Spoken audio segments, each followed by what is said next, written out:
Al presentarse un cortocircuito en la instalación interior, la falla queda gobernada en general por el sistema eléctrico representado por un generador equivalente, unidades generadoras, motores asociados a la red y líneas participantes.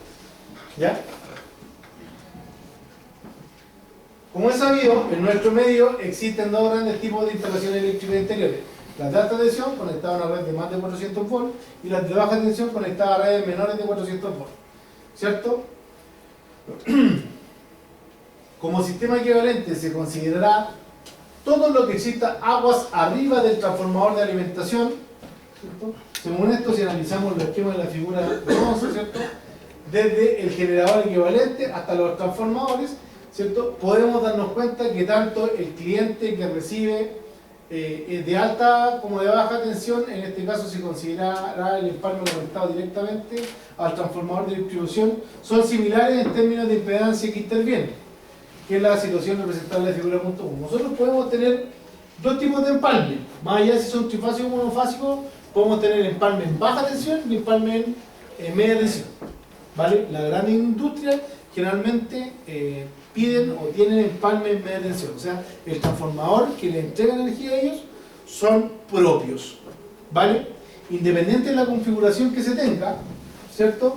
Si aquí tengo un cliente en alta tensión, yo tengo la red, ¿cierto? Todo esto, la fuente de alimentación con la impedancia característica, ¿cierto? Y luego tengo el transformador, va a ser lo mismo que si el transformador es, si el empalme es en media tensión o en baja tensión, porque al final lo único que yo estoy haciendo, si en baja tensión, estoy recibiendo energía de un transformador que está en la red de la compañía. A diferencia que si fuera propio mío en alta tensión, tengo un transformador igual, lo único que es mío ahora. ¿Ya? Por lo tanto, para efectos de cálculo es lo mismo. ¿Vale? Cómo yo veo la red y el transformador. Que básicamente es lo que estoy diciendo acá, ¿cierto? La resistencia de la red, ¿cierto?, interna, la reactancia de la red interna, ¿cierto?, y el transformador de protección, y luego el transformador de distribución, perdón, o en este caso del cliente de alta tensión, que tiene empalme en alta tensión, la resistencia del transformador y la reactancia del transformador. Les indiqué conducta, capacitancia y resistencia. Me equivoqué. Luego, si tenemos un cliente en baja tensión, voy a tener la resistencia de la red y la reactancia de la red, o del sistema. Y voy a tener la resistencia del transformador y la reactancia del transformador. ¿Ya? La fórmula para la resistencia del transformador, ya sea de las dos formas de cliente, en alta o en baja, ¿cierto? La resistencia y la reactancia del sistema referida al lado de baja tensión se determinarán por medio de las siguientes expresiones. O sea, el primer componente que siempre voy a tener yo para el cálculo de una corriente de cortocircuito van a ser la resistencia y la reactancia del sistema o de la red. Que en este caso, para la resistencia va a ser 0,0995 por E, que E es la tensión de línea en vacío de lado baja tensión, partido por S sub CC, que es la potencia de cortocircuito del sistema, en volt-ampere. ¿Vale? Y XS, que es la reactancia, va a ser 0,995 por E al cuadrado, ¿cierto?, por la tensión de línea, partido por la potencia del cortocircuito del sistema. ¿Ya?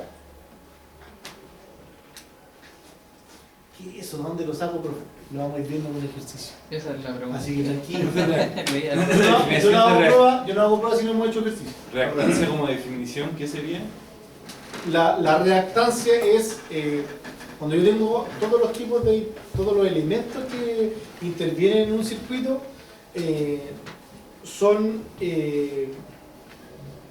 tienen componentes resistivas e inductivas. ¿Ya?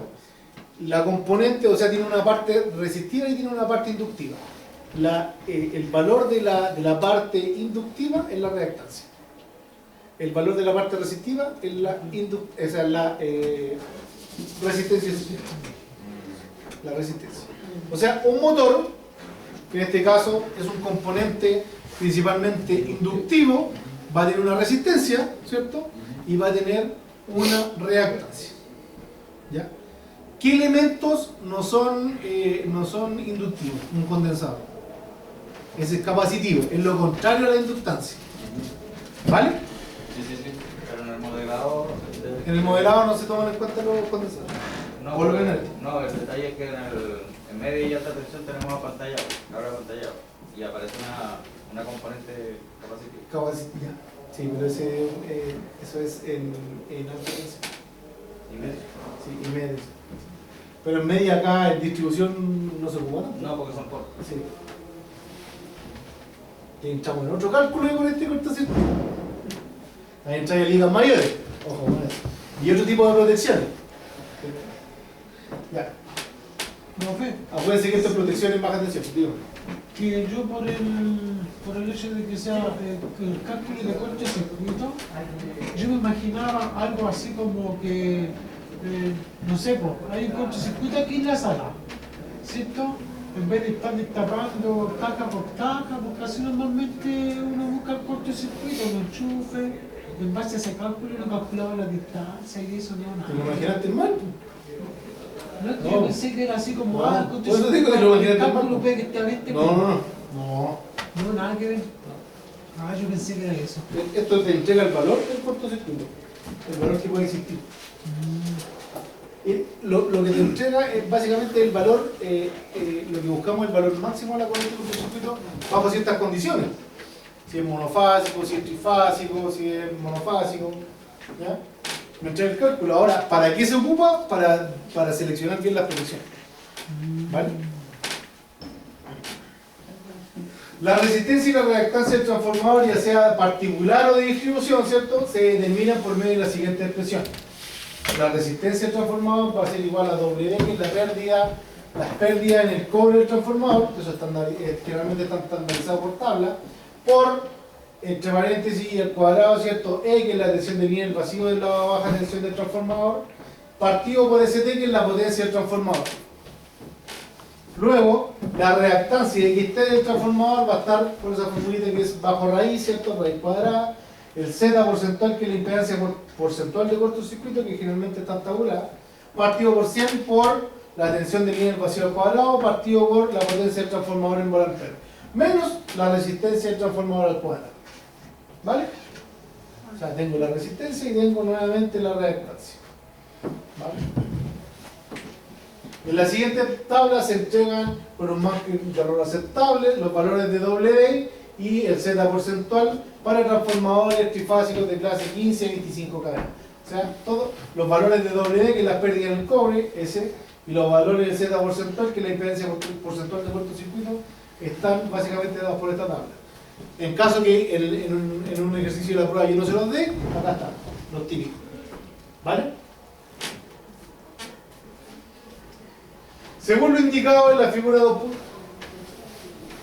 Sí, muy bien, o me devolví. No, está bien. Según lo indicado en la figura 2.9, otro elemento que aporta al cortocircuito es la existencia de unidades generadoras, las que evidentemente poseen una impedancia característica.